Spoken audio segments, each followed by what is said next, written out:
how do I trust these people that they really want Goodluck Jonathan to come again and shine? How?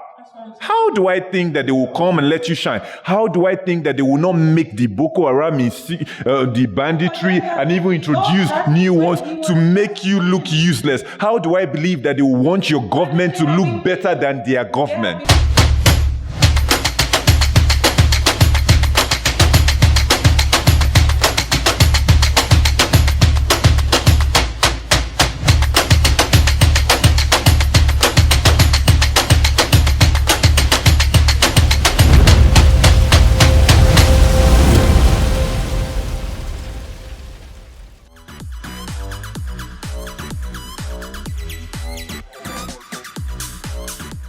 Welcome to episode 26 of Reactions with Mr. Sal. Joining me today as recently always is Mr.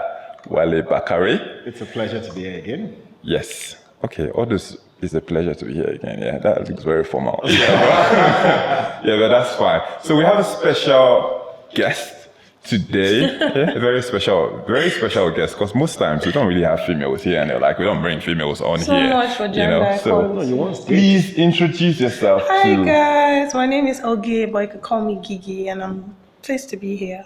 Okay, Gigi. No, yes. We're going to do Ogie today. Yeah, Gigi is too. It's too what? It's too informal. How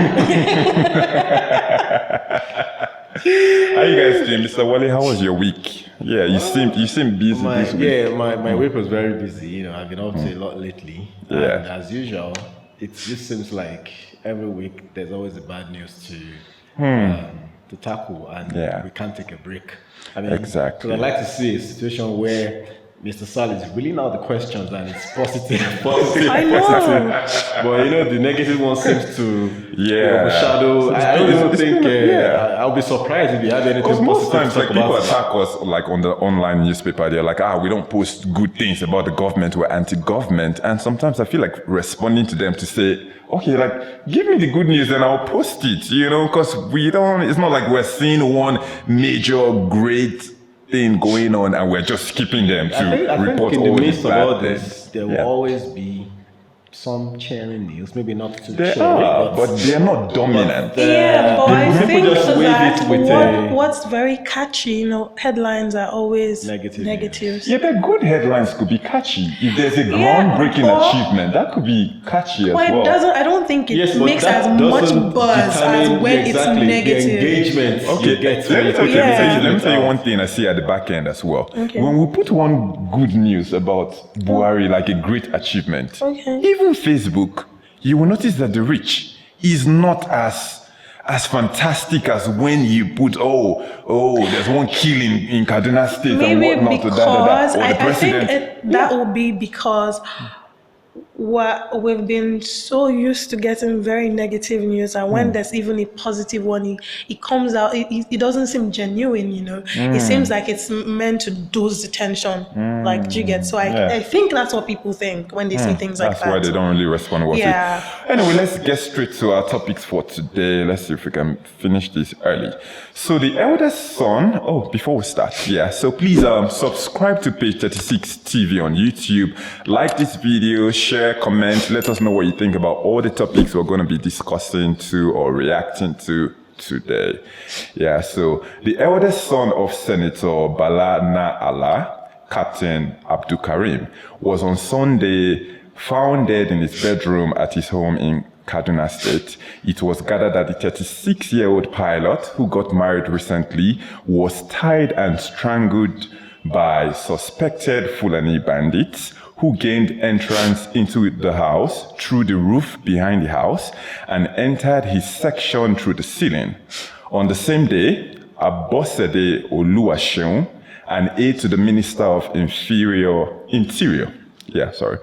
and former governor of Osun State, Ralph Aregbesola, escaped death narrowly after heavily armed men attacked his home and beat him up and his wife mercilessly. The attackers, according to him, gained access to the compound by scaling the fence and entered through the kitchen door after his wife was about to close the door. On Wednesday, past Wednesday as well, at about 10 a.m. in the morning, 3 honorable members of the Nasarawa State House of Assembly escaped assassination, according to reports, along the Akwanga-Lafia Highway while on their way back from a burial. So these are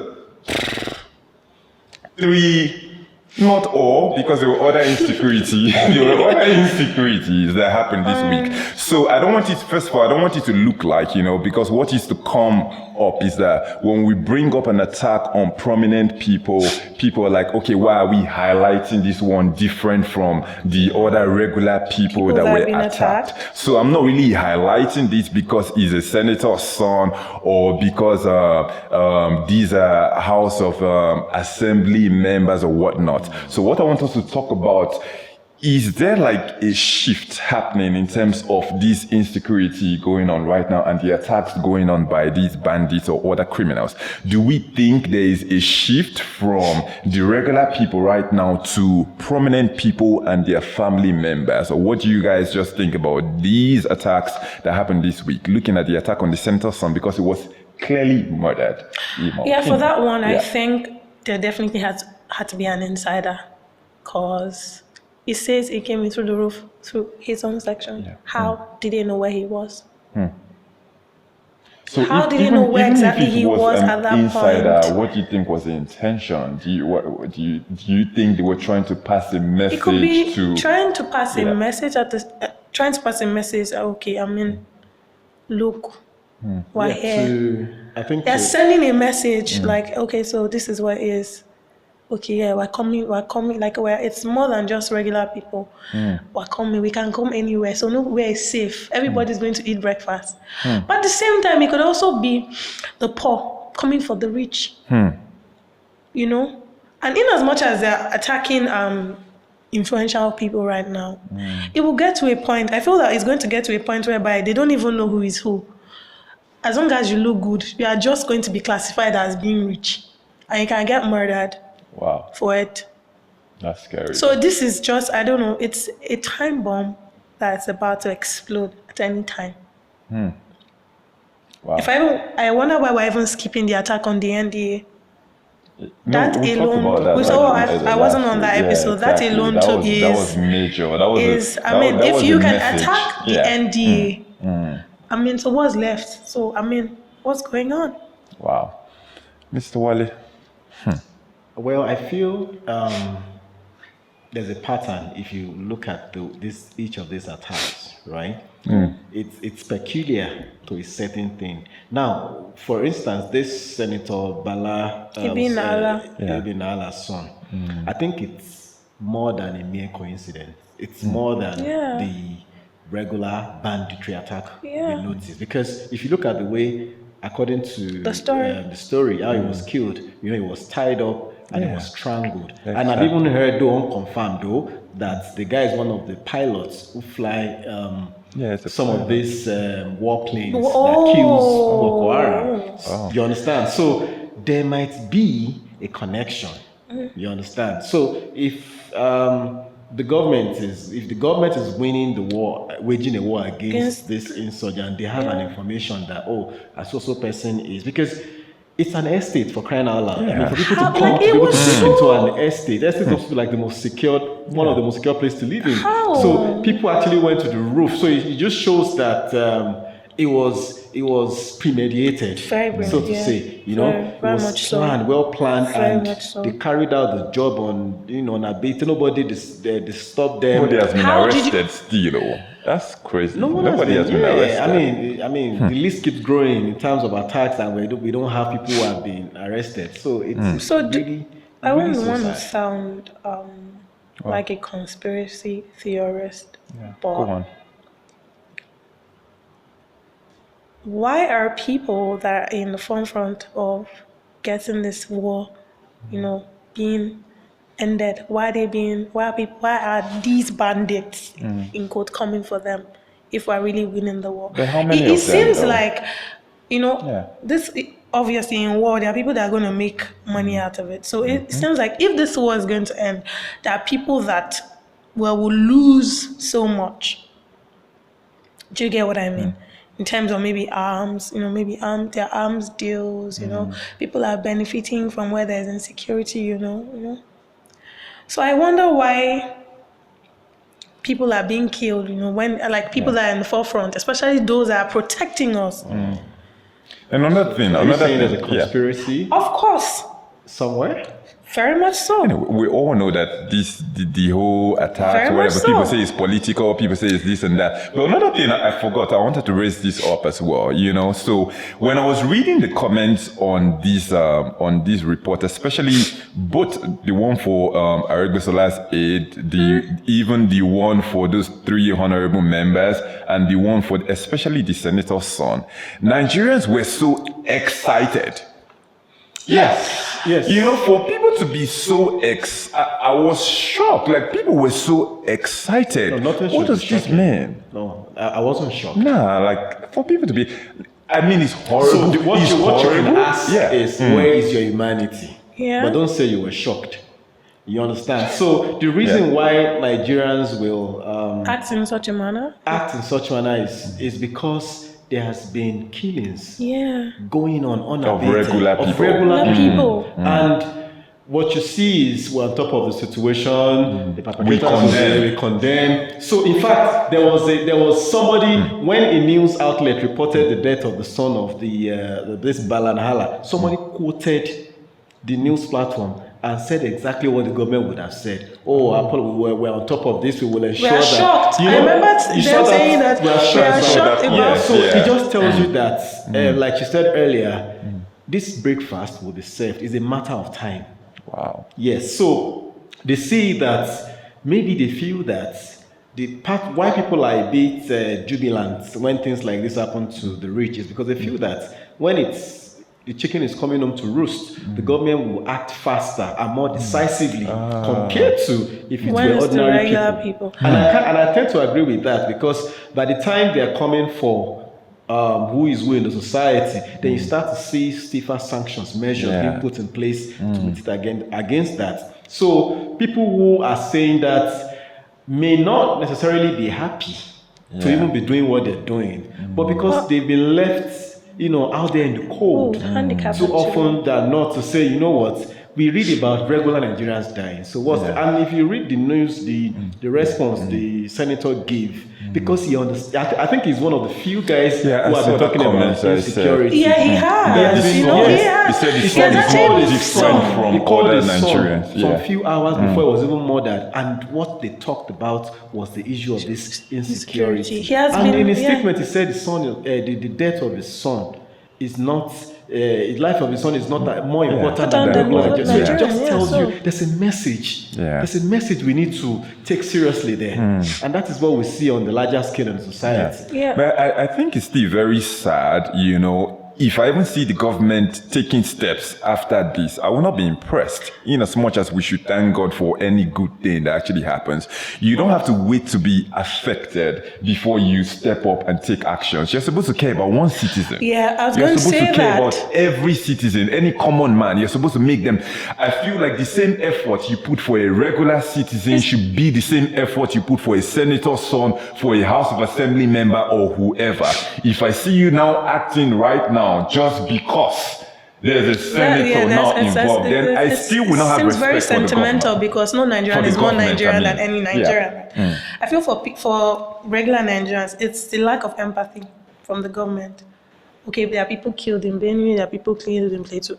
There's no remorse anywhere, because you're supposed to protect lives and property. And then the government should be able to be held responsible for the death of even one Nigerian. Look at Biden. I remember I watched a press conference yesterday, and then he asked him and said, Mr. President, do you bear responsibilities for these 12 soldiers? He said, yes, I do. You could tell, like, you could see the empathy, and if the government shows that, I don't think people would be very jubilant that a senator's son was killed. What I always used to say. Why does the response from the government when these things happen, even if even if this insecurity had continued, I feel like the way they had responded all the while. It's just the lack of empathy, exactly. no care, like no, and then before a statement is even being released, when there's a news the NDA out took over 24 hours.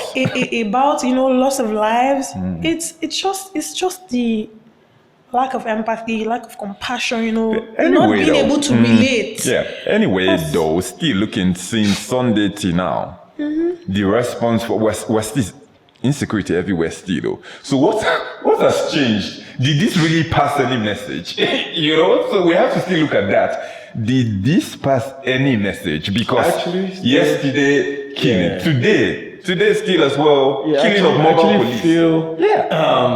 It's a very difficult job if you find yourself at that stage now where you have to be releasing statements, right? So if you're a government person, don't even release statements. Come out and talk. Yeah, how often do you want to come out? Are you coming out for every as often attack? as you cannot solve the issue? It will sound too monotonous. It gets to a point that I know Nigerians. Mr. Wale, wait. It gets so monotonous that we're just seeing same old thing. When there was COVID whatever crisis in depends. America last year, Donald Trump was addressing the nation every day. Not statements, so every day. So that is something beyond even Trump himself. The insecurity beyond. Okay, so we have our own issues here. We've been trying to get our president to talk to us for as often as possible, right? So if you had Buhari do the same thing like Biden is doing, of course, we like to compare ourselves with the best. It's not all of the prime ministers or the president of the world that we're doing similar. I know where I'm going. Yeah, I know. That I we're get doing you. similar things, but of course, America. It sends a message, right? We had let's in as much as we would agree that we're not doing enough, but when it comes to this COVID issue, I think the government deserves a pat on the back. How do I mean? We may not have seen the president on the screen regularly giving updates, but we had the presidential committee on COVID. Aside that, the SGF was Mustafa who were coming on air, and the response from this NCDC guy, Chikwe, is what has even ending the job now as a top guy in the WHO. You understand? But I don't really want to even talk about all these ones. No, I'm just telling you. I understand. I'm just telling you It's that because if we hadn't done some certain things, Yeah. right? The approach is not to compare with the likes of. We don't have. But I raised that comparison just because of what she said. So even if they didn't have to come every day, the body language, come on, and we have perceived it, and that's why we saw the response, or we see the responses that we are seeing, because the people have seen something, even if you didn't come every day, the way have you responded to them, the regular people, and that's what they are reacting to right now. Yes, the response would be to see people apprehended and those people brought to book, and that's what we haven't seen. For me, that would be better than the president appearing on TV to show sympathy, empathizing with the people, victims and all that. I don't think there's ever been any time when there has been any news on insecurity and then they have paraded people to say, oh, these were the people that were responsible for so killing. Oh, it has been... Southeast one, though, they will parade them. I don't even trust all those things because I don't trust, because if you look at what we've seen about the police and, stories we've heard regarding the SARS, they can pick up anybody on the road and come and parade the person. Anyway, allegedly. Let's close here. Well, it's what it is. They can pick up anybody, so I do not even trust that as well. Allegedly. Yeah. Anyway, let's move on.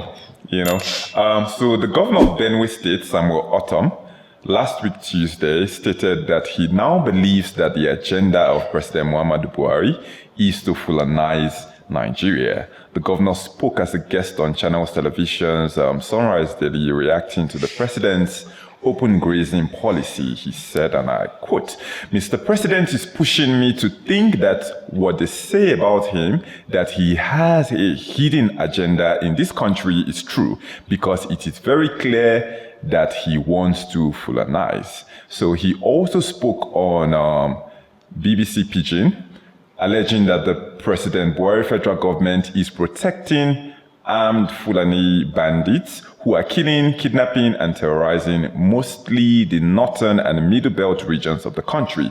His argument, in quote, is that if the government has the power to stop Sunday Igboho and Nnamdi Kanu, why do they not have powers to stop bandits? He also said, and I quote again, "The president knows what he is doing. There are good Fulani people and those who want the country to be at peace, but the president does not want it to happen. When I talk, the next thing is to blackmail me." Mieti Allah sponsors terrorism. This is him still speaking. They get funds and they have taken responsibility for their actions. I have written a couple of times to the president. Another group, Fulani nationality movement, attempted to assassinate me. I have sent these findings to the president. All these things, the presidency have all my findings, especially the handlers of the president. So reacting to these, we had the presidency. We saw them sanction Channels Television, or we saw the letter that went viral as well. We had Gabashew go there and turn this into politics, accusing Governor Ortom of jumping to party to party to party. I don't see how that related to the matter. Yeah. We had the presidency call him an agent of hatred and destruction in the country and division. We had Senator George Akume, calling on EFCC and ICPC to probe the Governor Ortom administration from 2015, May 29 till date. And his argument here, says anytime he speaks, the next thing is to blackmail him. So there's no really response to everything I feel like Governor Ortom has said about security and insecurity.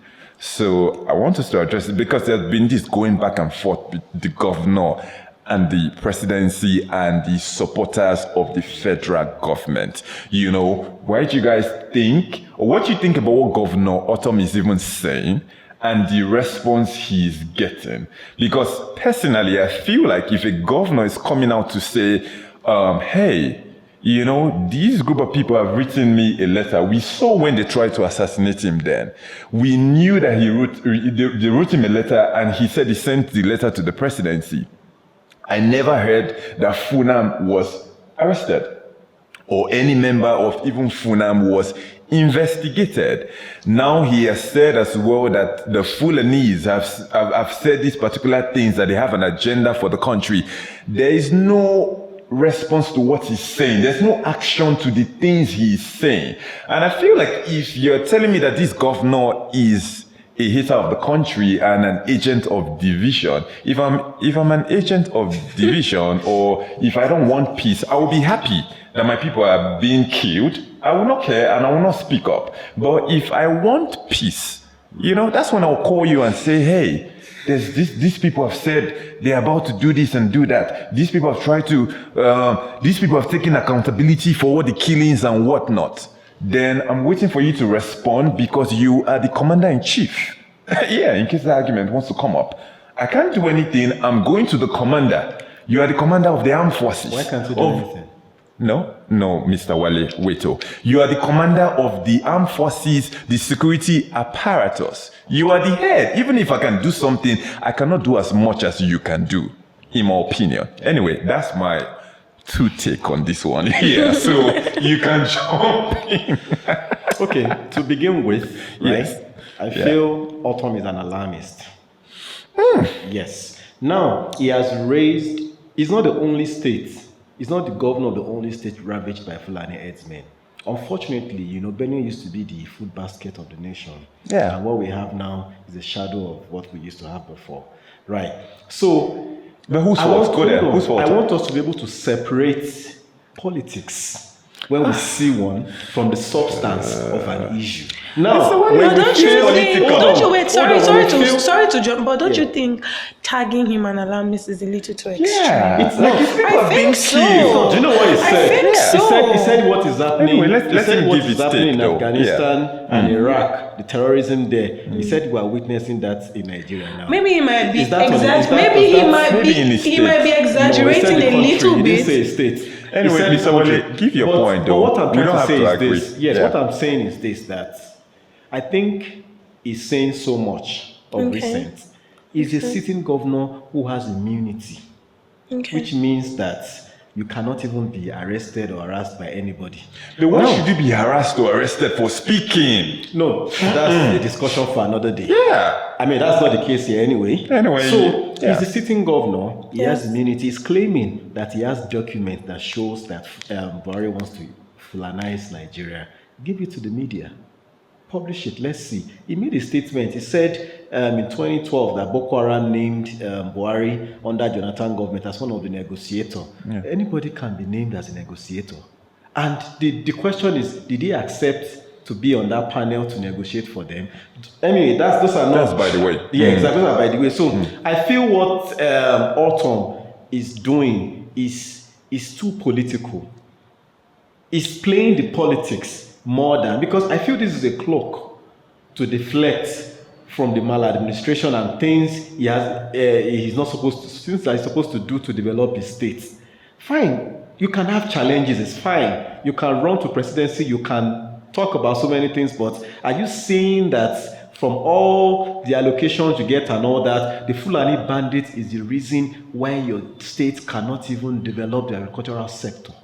Is it the reason why your state cannot even take a step? He even said recently that, that's why I said there's so much political statement being made. He said whenever he thinks of the people at the IDP place, is conjugal.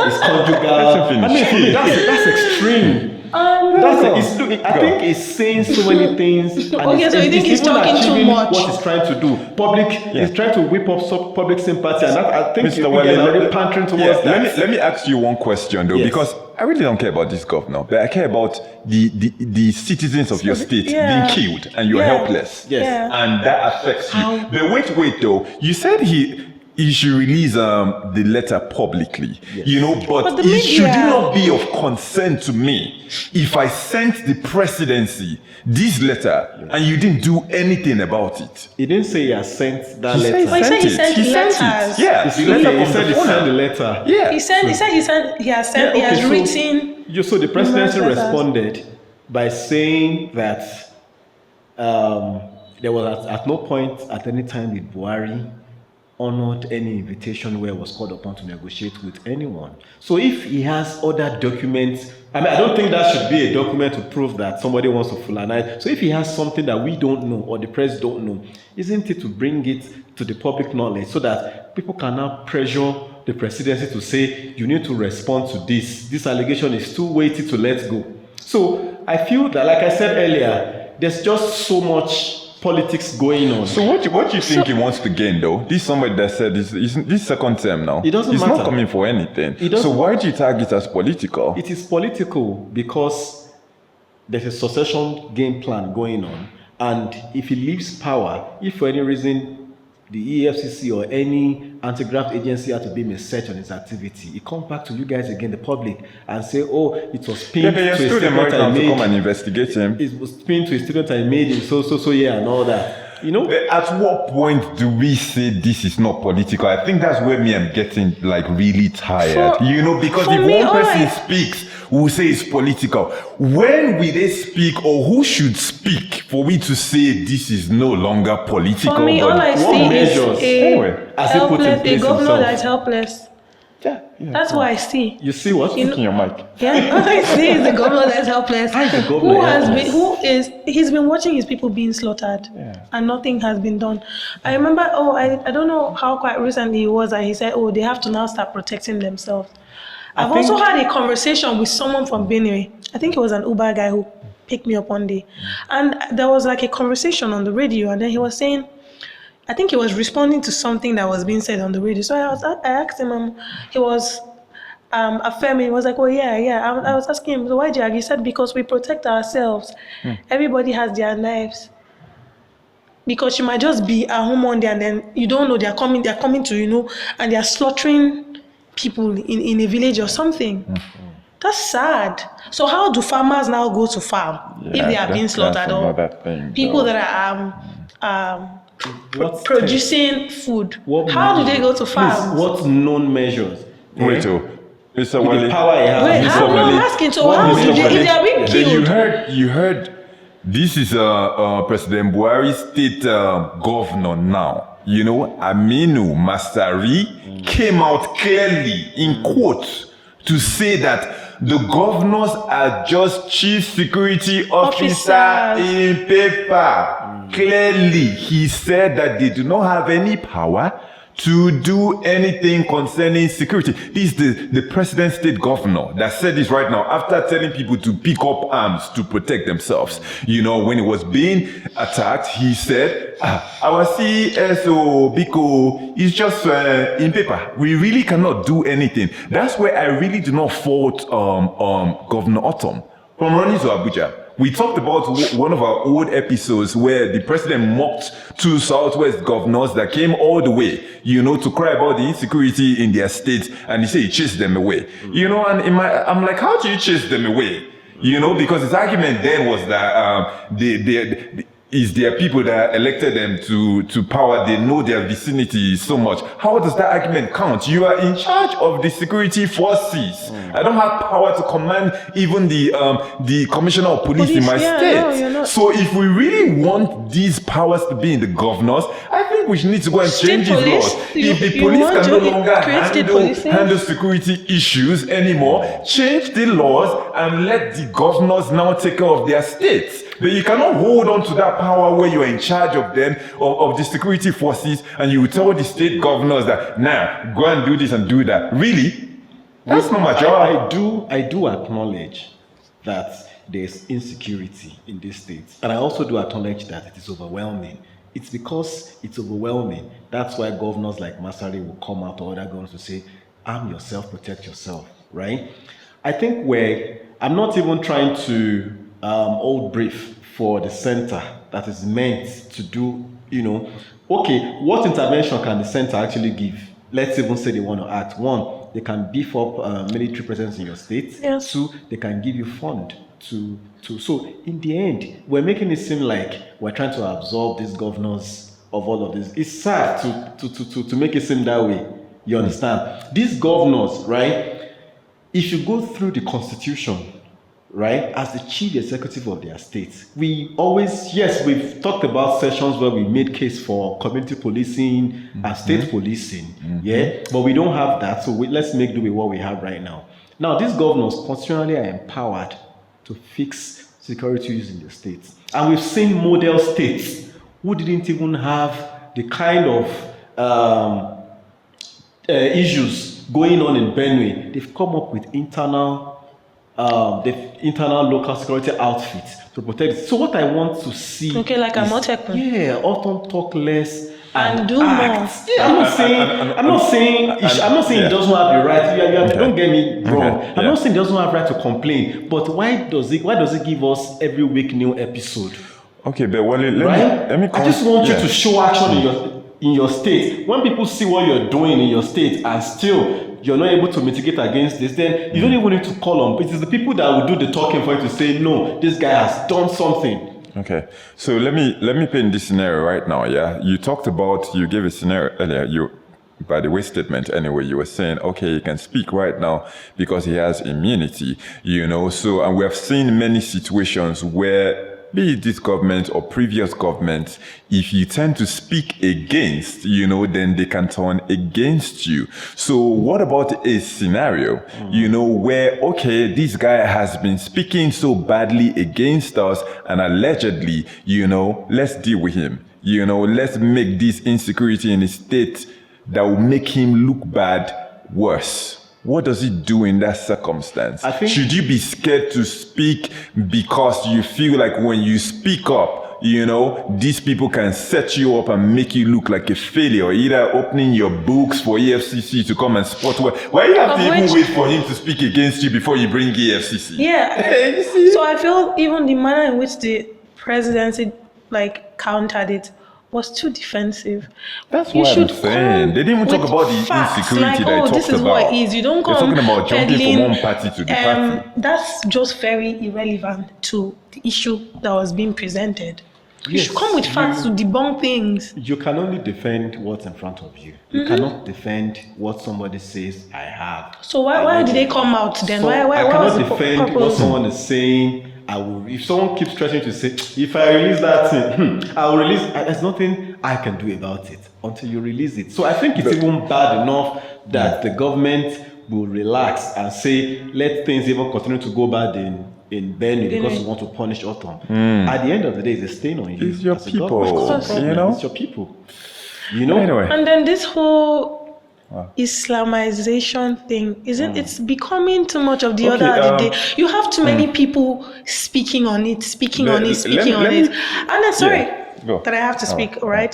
The thing is, when things keep going on and then you don't nip it by the bud, there'll be conspiracy theories, even though that's not what it is, right?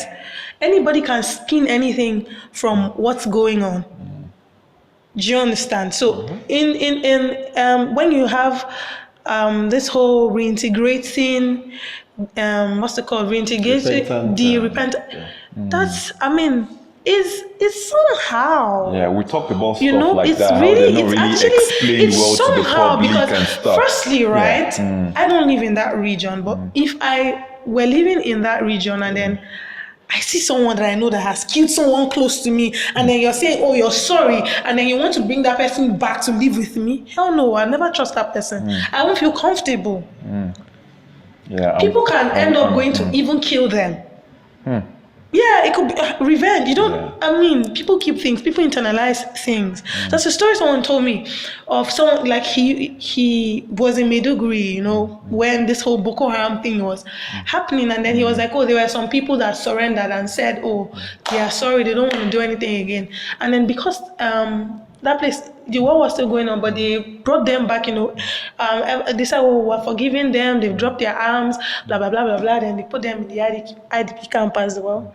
A woman at night took a stone and killed a man. Why? She said she remembers that he murdered her husband and her child, and she can't get that image out of her head. Yeah, she has committed murder as well, okay? Talking of two rights. Anyway, do you understand? I don't know. I don't speak on this Islamization and Fulanization, whatever. So there was a state, I don't know who released this statement right now. I don't have his name in my head. It's one of the guys that spoke in defense of the presidency. So when I read the statement that he said, I started looking at it very practically. So his argument is that, okay, when people throw out Islamization agenda, Fulanization agenda, so he was saying realistically, how is this supposed to happen? He said, are you supposed to go to the schools or just tell all Nigerians right now, oh, all of you cannot be Christians anymore, all of you. And now he was like, how do you enforce that in the southeast? How do you enforce that in the south where we have mostly Christians? So his argument was like, okay, this does not really make sense in terms of practicability. How is this supposed to happen?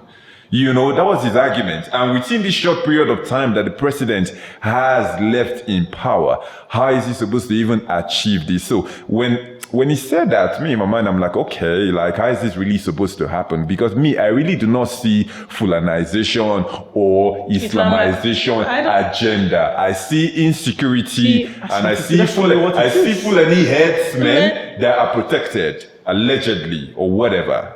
I see that, Anyway, let's move. Well, I can't speak on that Islamization part of it because, that's not what I see. Yeah. But all I'm saying is when we have issues on ground and they are not being nipped, anything I can see that's a fire there.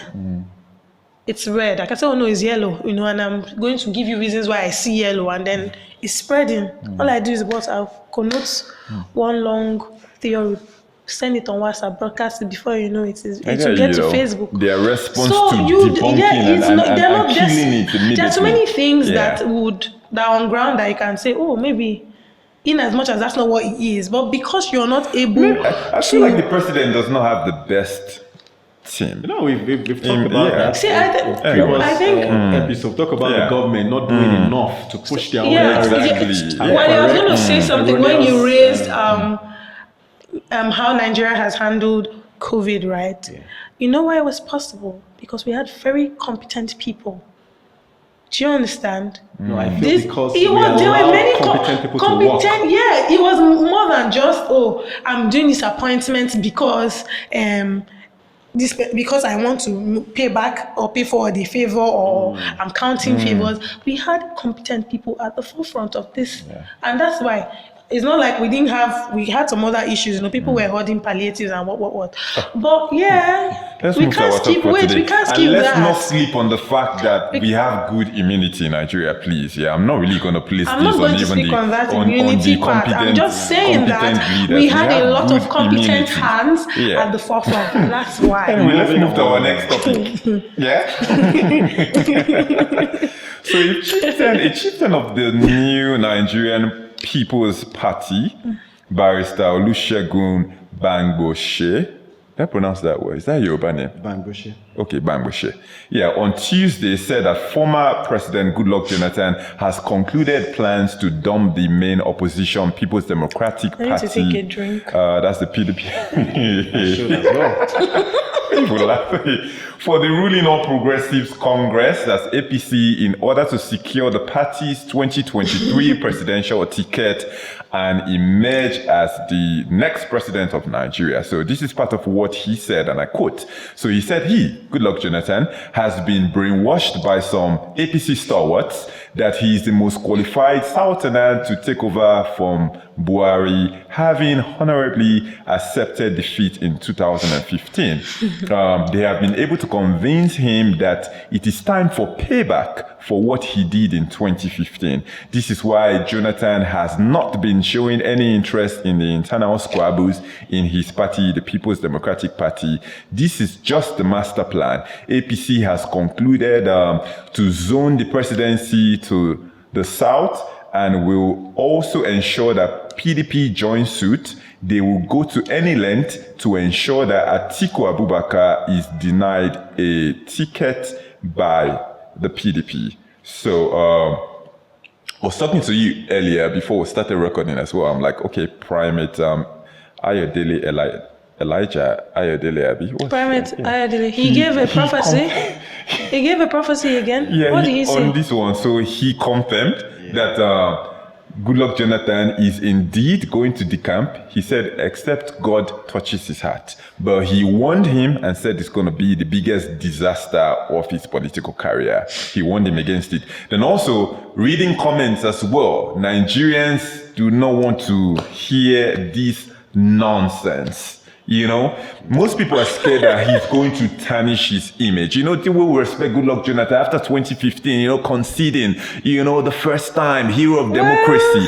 So a lot of people are warning. A lot of people don't see this as a good move. A lot of people are seeing this as a setup even. Because according to the Primate, he even said as well that there's nothing Goodluck Jonathan will be able to fix.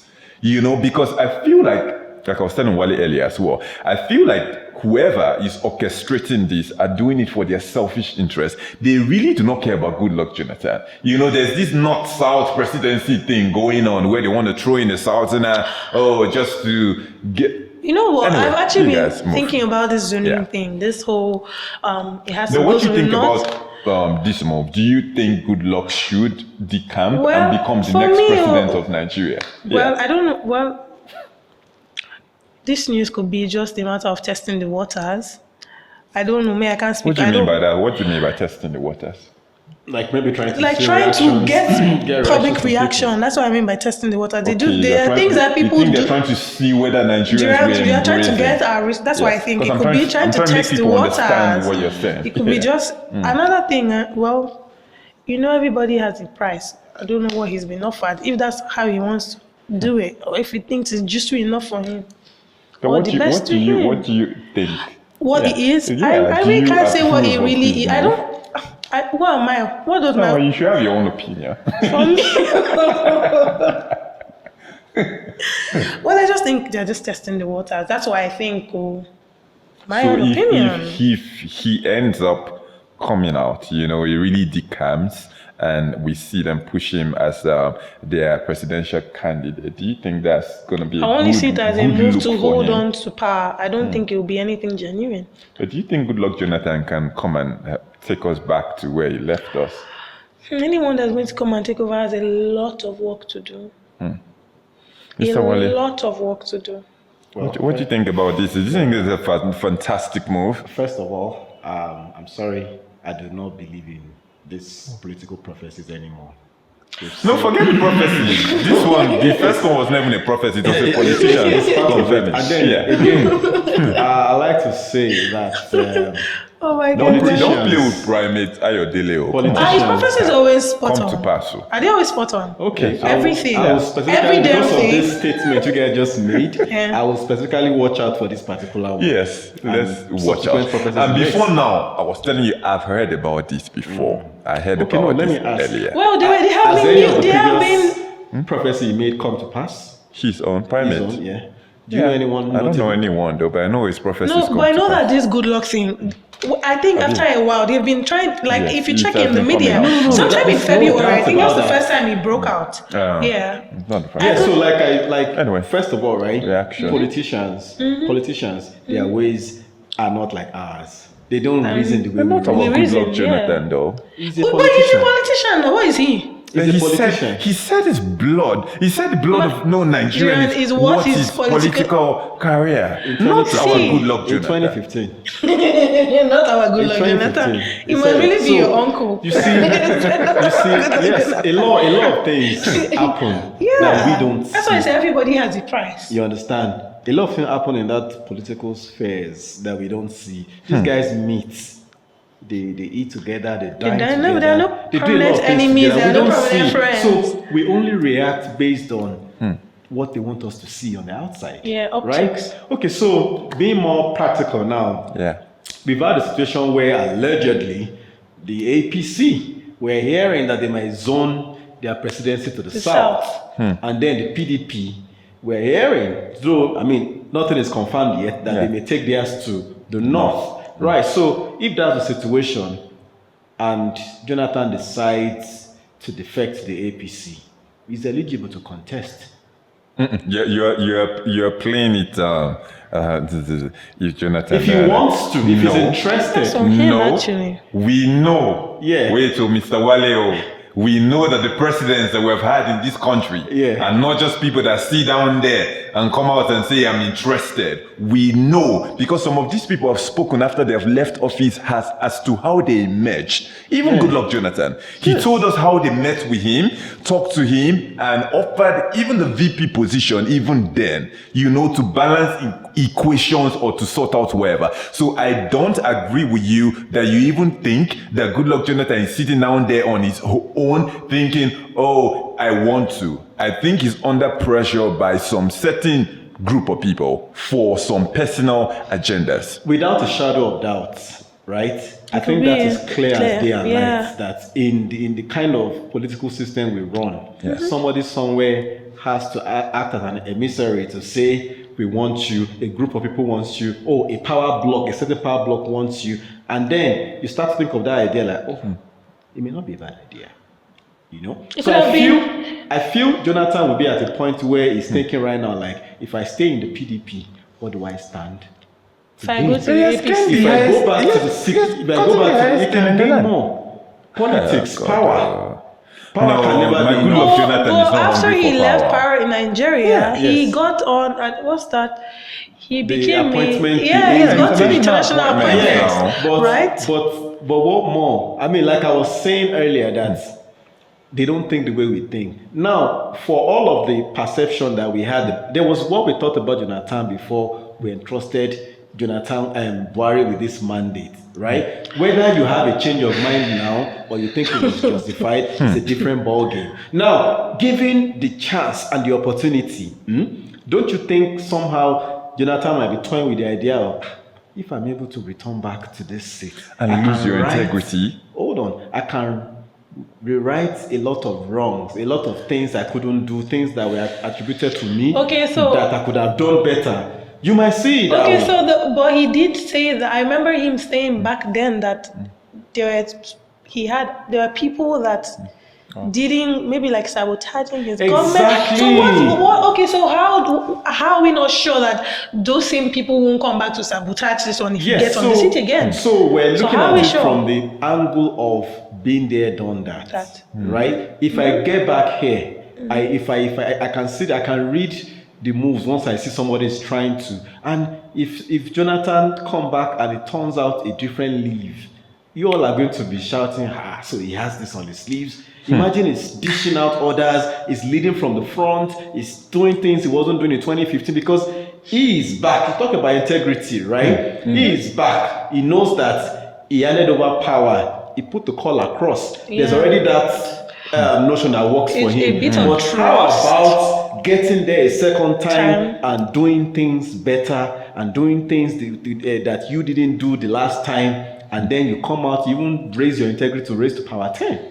Another thing, we have to think this thing very thoroughly. I'm even looking at this as a setup. Yeah. How do I trust these people that they really want Goodluck Jonathan to come again and shine?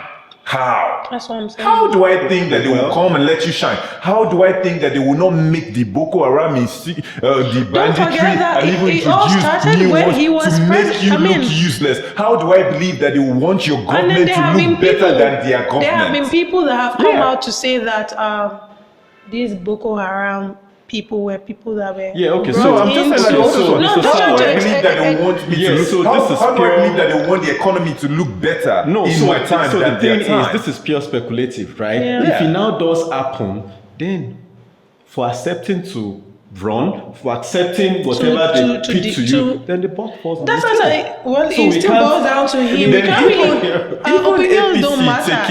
Okay, we'll be going it's still on him if he decides to accept. But anyway, let me just tell Goodluck Jonathan, from all the comments that I saw, your followers, they say no, don't taint your image. I think a good name is better than riches. People say you should not I'm sure Jonathan thinks differently. Goodluck Jonathan, please. Politicians they say you should stay where you are. They love and respect you where you are. Because even me, I will not want to see Goodluck's. He's still young. Goodluck's name tarnished. No, don't listen to Mr. Wale, please. also, you guys, I have a question regarding this whole zoning presidency. So why do we always have to zone it? Like, why can't competent people just come out to run? Irrespective of your zone. Wait, irrespective of your zone. Why can't we just vote for a competent person that we know? And then if that person not competent, vote the person out and keep doing it till we get it right. Why must we do this? It's coming to sell. For this game. Exactly. Why? I'm just asking. If I tell you a Kingsley Moghalu is the most, I'm just saying, if I say is the most competent from the East, somebody else from the West they will come out to say they have somebody who is even more competent. Somebody else from the North. So I'm telling you that now we are too divided. So you think along why too diverse for that? Ethnic and religious line. We're too divided. It's not even diverse. It's not even diverse. It's divided. It's divided is the word. That for you to even trust that person. So what we're trying to do is something seemingly looking like equity and fairness to say, if so this that region rotation has tried, let's give this other region a chance. Yeah, but if we're talking about equity and fairness, though, how about the Southeast? No, we're talking South now. Forget South to Southwest. Yes.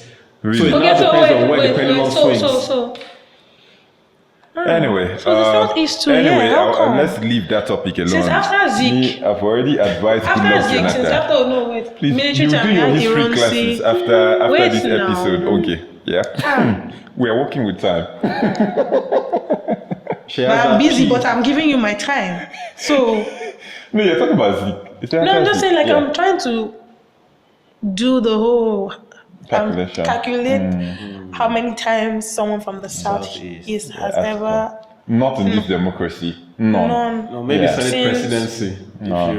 If you look about the Senate presidency, I think that's where the Southeast has been. That's what we talk about, the marginalization and all these things now. Presidency. Number one. Yeah, I think it's not a can we're willing to open right now. If we delve into that, that's a topic for another day. Start digging a lot of things that's responsible to why that hasn't happened for the Southeast. Yes, you think it has anything to do with the coup? I'm not thinking of anything now. I'm thinking of what Mr. Science did. I'm just asking. Anyway, let's move, Jerry. So the Federal High Court sitting in Lagos on Tuesday, approached by the Economic and Financial Crimes Commission, that's the EFCC, ordered for the freezing of a bailout fund bank account belonging to the Kogi State Government. over a 20 billion naira loan obtained from Sterling Bank.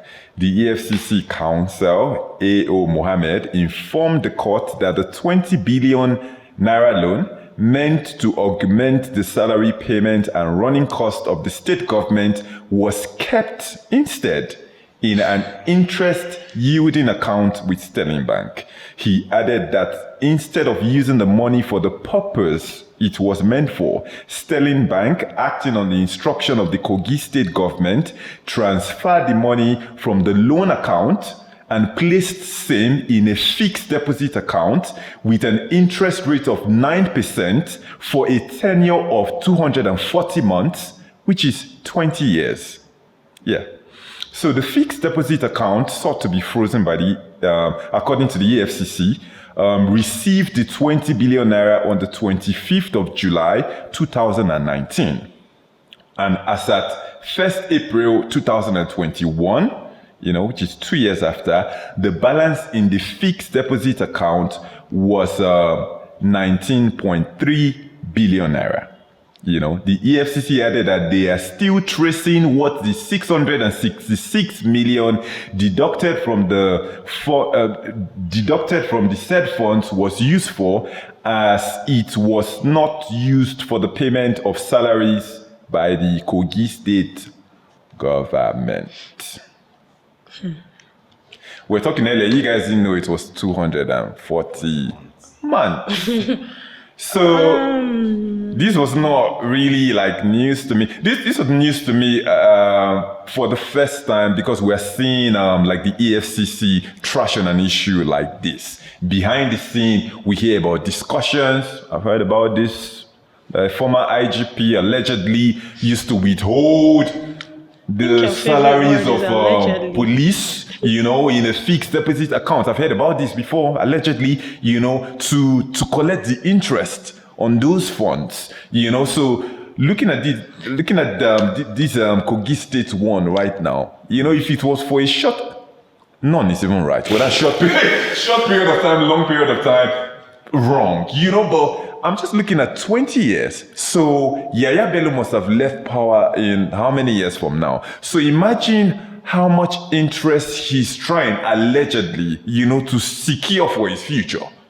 He's contesting this right now, but the EFCC is, they're the ones that approach the court. So this is going on, and they cannot even account for the 666 So what was the money used for? I don't know. Because I know that they're still owing salaries in Kogi. Exactly. So what do you guys think about this development? Yeah. I think for a state with a history of an epileptic salary payment, and a state that is yet to implement the new minimum, the 30,000 new minimum wage, I think this news is sad. It's sad. And for a state that has a governor that intends to be the first youth president of Nigeria come 2023. Himself. We're not going to speak on it. It's testing the waters as usual. I feel that, it didn't make sense to me initially. Like 240 months, it's about 20 years. 20 years. Like, you will outlive, the government will outlive you. So how are you sure you're going to live up to the 20 years? Yeah, I'm just saying. Like, how are you sure you're going to live up to 20 years? They moved it from the official bailout account. The fixed deposit account might be a personal account, a private account. This is horrible. This is really sad. But interestingly, the Kogi State Commissioner for Information has come out to debunk this. Of course. Right? He said, there were some things he said that I picked, and I feel that it's turning to a case of a ping pong, and EFCC, Kogi State Government. The guy is saying that at no point did they authorize Sterling Bank to move fixed or remove any money. So that's the money they removed, that if EFCC is interested, they can check the payroll to see what the money was used for. So they feel that even the EFCC is saying that they are still investigating what the 666 million was for. Is looking to say, do you know what you are doing at all? If you are still investigating that. And you have run to the press. And then you've gone to the press. So they say they have a payroll to say this is what they used it for, and they don't have anyway. They have also gone to court to say, you know what, EFCC meets me. I guess we need to wait to see. So exactly. So I feel it's one of those situations where, one of those where you have to just see the EFCC that's why I expect now they've responded. So now I expect the EFCC to say no, we have the facts. Take us to court. Sure. Let us okay, go so to let's court go and trash it out. But do we think our EFCC will just sit down and cook this up and release it to the media? Our EFCC.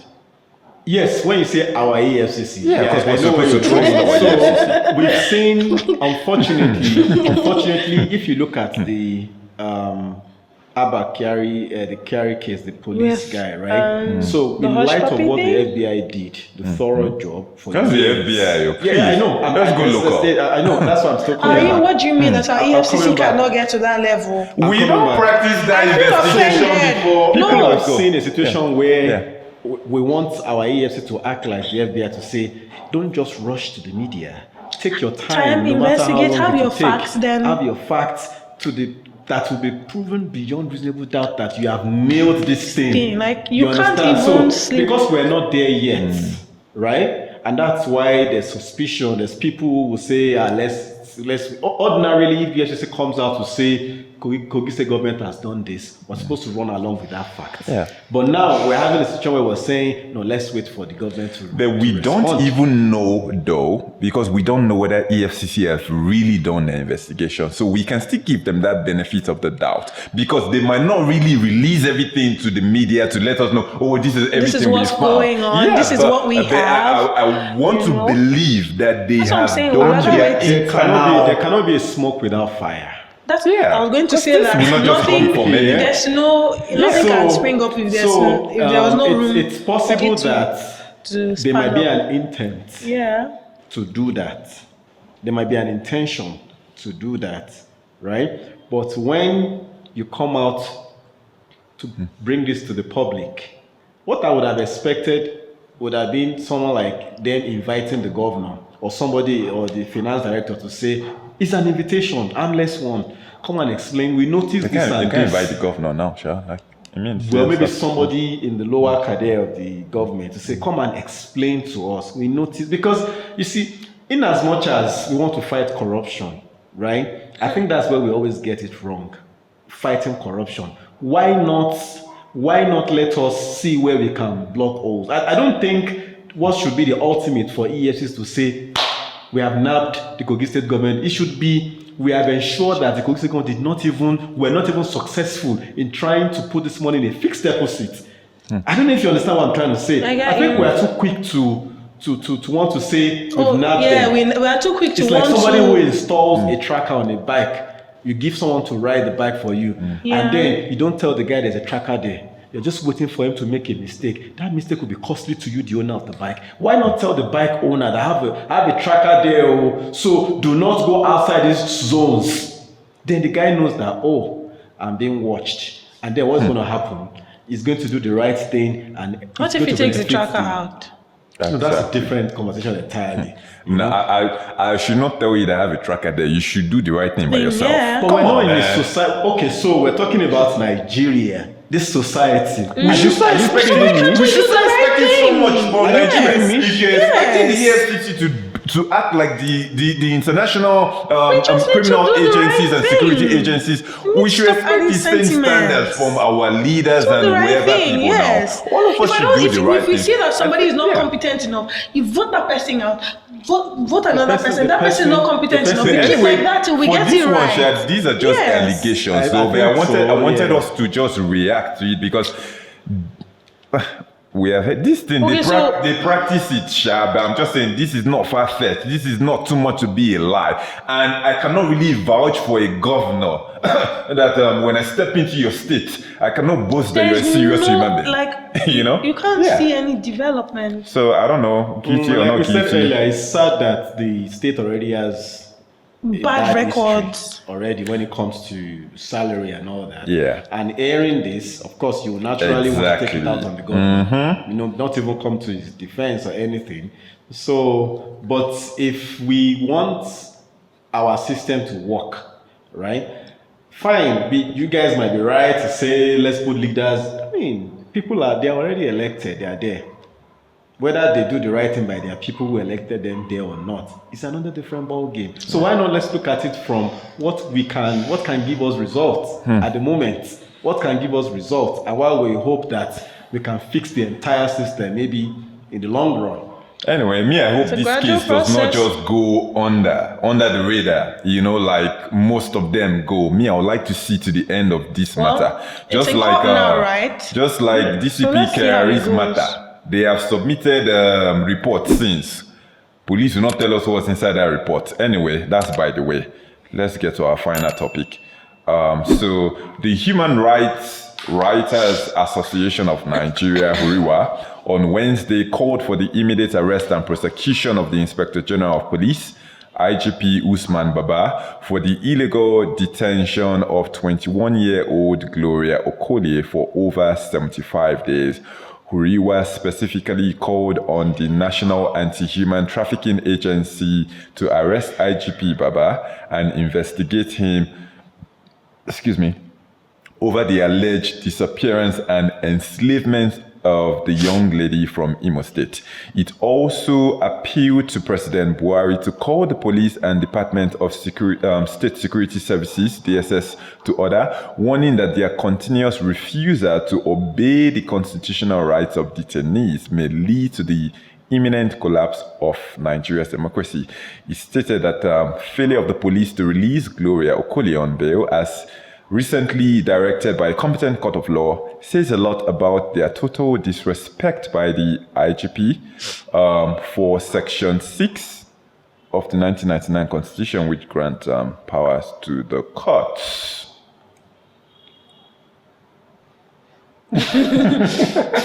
Why do we think...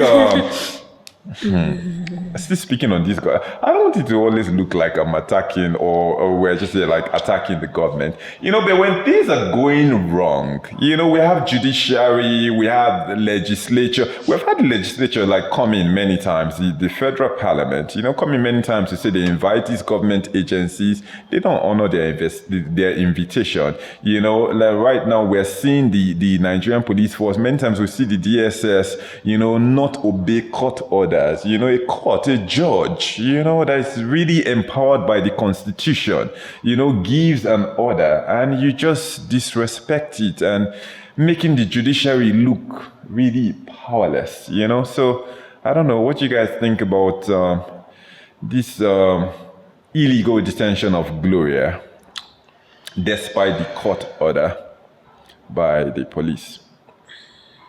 Okay. Firstly, that's your sister. Firstly, that's very sad. And then that's horrible. Think that there has been this pattern of actually always disrespecting the Constitution, And then I always felt, ideally, when you look at it, the police or the DSS, they're not supposed to, I don't think they are supposed to answer to a person. You're swearing your allegiance to the Nigerian people. Yes. Right? So you shouldn't be used as a tool of oppression. It shouldn't be that way. That's what I think. And then if there has been a court order, so release the girl. Why are you keeping her? Why? Yeah. I see that they accuse her of being a something for IPOB. Spy girl. They call her spy girl. Have they got evidences? Even if the accusations and whatnot, normally if the offense is bailable, why can't you just obey court orders? Why? But they said the court said they should release her. Is that not what they said? Yeah, the court, and they disobeyed the court order. She's been in custody. Why? And they said they have enslaved her. I don't know what that means. Yeah, I did read something like she has been turned into a maid or something. Domestic. Why? Why is she being turned into a domestic slave? Why? I don't know what's going on. And first of all, I think at the beginning of this case, people didn't even know that she was with the police. She was missing for a period of time. That's kidnapped. The police released a statement to say, okay, she's in our custody. That's kidnapped. Accusing her of working in cahoots with ESN and IPOB. What evidences do they have? Even if you have evidence, Spy what? You see, this is why when I tell you that when they parade people that I don't even trust. How do we know that these people paraded are actually the criminals? Anyone can be if you picked up really have and a case, you freely release somebody on bail, knowing that we have evidence against you, go to court and we know we're going to see justice and whatever. Mr. Wale, what do you think about this? So, you know, these are our institutions that are not, you know, and we talk about these things because we want them to function. We want them to do the right things. Yeah. Well, when people still refer to Nigeria as a democracy, imagine democracy. Our democracy is pretty nascent democracy. Very nascent. You know, these are some of the issues people put into consideration. These are the issues. You know, it's even funnier that contempt of court processes, even within the government. Now, we're not talking of government versus people or government versus the opposition. We're talking of within the government, the same party will go and collect a court injunction in another state to stop the ruling party, the main party from process. So we've seen all that play out too much. And then it makes, you know, like, so do we think that if that is playing out and we laugh about that look at them confusion everywhere, not in party or intra. Do you think we will escape it too when it's time to use the same cane to flog people on the outside? We will not. You know, so I think twice now the Federal High Court in Abuja has granted a bail. Yeah. And I've read some reports somewhere that the government, I don't know if there's a legal backing for that the government can actually hold on to people if you're a threat. We have laws, you know. There are offenses that are bailable, there are offenses that are not bailable. If they feel that you are a threat to the subject. So how is she a threat? 21-year-old how is she a threat? I'm not talking about her age or anything. We don't even know. Wow. We don't know the information they have. No, if they feel that you are a threat, first of all, the judge will not grant the bail. Yeah, if the judge had the final say, not the government. That's why the courts are there. I mean, you will wonder. So why then are they reluctant to take her to court? I even feel that taking her to court will expedite justice. Yeah. If it is to punish her, if she's actually found culpable, it makes it even faster to move forward and say, you know. And then I read also that they were able to lure the boyfriend, the person she's dating, who allegedly is a member of IPOB. You understand? So I want a situation where even if you are still investigating and you don't want to take the person to court yet, it is not enough to keep quiet. We're not even getting it. They're not even responding as to why they're not obeying this court order. Complete disregard for the judiciary. This thing is horrible. We're not looking at this thing very, very critically. So this if you're horrible. ignoring the judiciary, that means why then are we now being classified as a democracy? Exactly. Why then? You know, I feel like some of these institutions, if we don't want them to function or we are not going to allow them to function, you know, we can do away with them. There's no need embarrassing the judiciary, to be honest. But how do you embarrass the judiciary like this continuously? And okay, let me not just defend the judiciary though. I think even the judiciary needs to sort themselves out, because when you talk about this political party usage of the judiciary, we hear that a case in PDP in Rivers, they are getting judgment from Sokoto. Yes. You know, that's the judges allowing themselves to be used. I'm happy that the NBA chairman released a press statement to that effect, and he sent out a strong warning. Even the Supreme Court had to summon some of all these judges to sit up, and the judges to sit up. Of course. That they cannot continue to put that the judiciary, you know, on the line. Of course.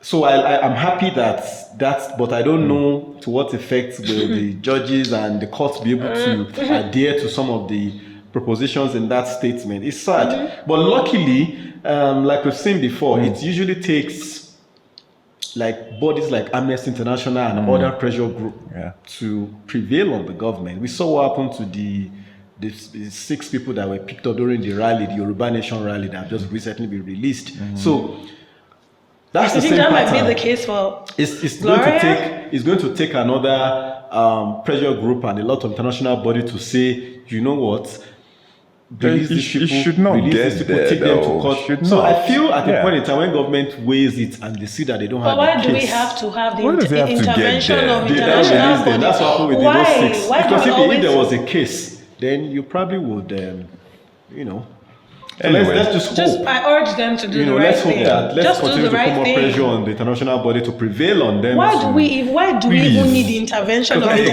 international tool. bodies for That's the right the thing to only be tool. done? Not be the tool. Why? That's the tool Me, for I'm now. praying for a police No. force that should be able to do the right Do thing. the right thing. And You're swearing even the allegiance to the judiciary Nigerian as people. well. I'm Exactly. not Both of a them are particular prayer. person. It's a prayer prayer, and a God. wish. So we have to pray and It's a wish. prayer and a wish.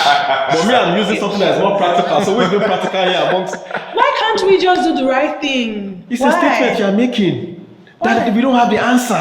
So why not just Why? go take the route that would No, work? we do. It starts from you and I and him as Okay, well. we are talking the areas on air. Oh yeah, tomorrow release them, right? It starts from Please it starts release from Gloria and Please, release Gloria, any please. other. Like, come on, Anybody that's man. illegally As long being as it's detained, not- illegally as being long as detained, it's is not release a the person. capital Yes. offense, the other offenses are bailable. And this is not a case like we saw with Igbo's aides that could not meet up with the bail Bail conditions. Like you've met the bail conditions and whatnot. Like, do the right. I think the police should start doing things that would make us respect the Like institution. have trust. We don't you even know? trust the police. Like Yeah. let them just act right. Do the right Anyway, thing. anyway. At least so that we can at least trust them or something. It's Anyway. just sad. That's all we have for today. Or do you guys have anything you want to discuss that is on your mind? I think Wale? we trust them, but not just enough. I don't think we trust them at all. anything If you don't for trust police. them, I don't trust right? police. Nobody will attempt to call them, whether you believe they will be able to arrest or reprimand whoever. Not like you don't trust them. The You don't have truth choice is- now. That's where we The could truth, go. There's the no truth choice, is, no Nigerians option. have been very scared. Even when you go there, you'll be disappointed. Nigerians have been Yeah. very, very scared by the police. So he has to take them. Even me, he I've had, personally been scared by I mean, the they police. have to do the right I think thing it's, to gain that trust yes, back. majority will feel that way, but I Yeah. think some of us, even in the minority, and I know this, I speak for some Nigerians as well, we've been able to recover Stolen items and some of those items. things. Why? Because we went to Access, the police, they access waded that. into action. Are you serious? And, Yeah. Yes, and yeah. On my own, they didn't recover. In fact, I had to buy fuel. It was horrible, and they came. You hear very, stories like that. You're very coming to meet the police. They tell you didn't- mobilization That was my own fee. experience. So they You didn't know, do there's no anything. fuel no. in their truck or something. Yep, mine was horrible, and it's So that's twice. talking about welfare. That's No, the it's welfare all part of it. You can't. and, The police is the police. You can't separate. And You have more bad getting stories than good stories, so funding you and really all can't. that. I'm just saying they need to do more.